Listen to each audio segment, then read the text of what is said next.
"We can't thank you enough for your help over the last year," Brax added, stepping up to offer his own hand. Cash had turned his skills at espionage and hacking toward helping the three of them uncover who was behind a long string of harassment that had threatened the bakery and each of the women the bakers had fallen for. It had been a small thing in the scope of the sort of operations he ran most of the time. "Happy to help." "Holt!" Jonah shouted. "Get out here!" The door that separated the kitchen from the front swung open, and Holt's familiar figure strode through.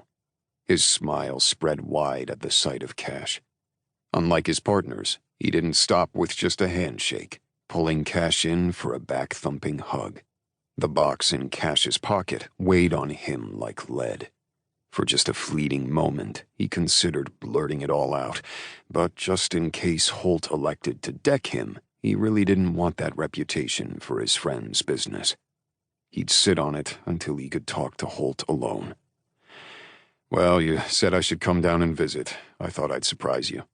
"About time." Holt glanced back at the kitchen. "Listen, I'm on deadline. I've got a cake I have to stay after closing to finish. How long are you in town?" "Not sure. For the night, at least." He didn't know how long this was going to take. His team was taking care of things while he was gone, and he had his laptop to tackle anything that came up in the meantime. "Do you have somewhere to stay?" Jonah asked. "The Misfit Inn is the best place in town. Rachel's their new in-house baker." Pride in his fiancée shone in every word. "I'll be sure to stop by and see if I can get a room." "Fantastic. And you'll come to dinner tonight?" Holt insisted. "Is that going to be okay with Kayla? Do you really want to surprise your wife with a dinner guest?" Holt waved his concern away. "It'll be fine."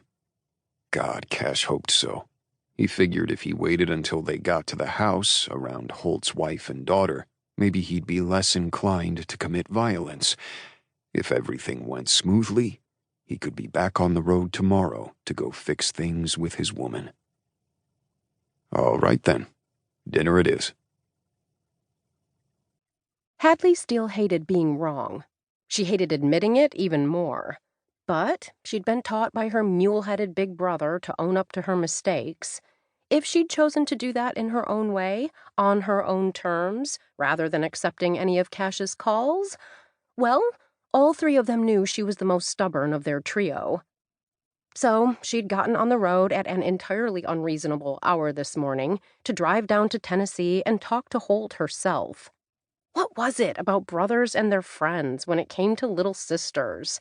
That protectiveness made sense when she'd been young.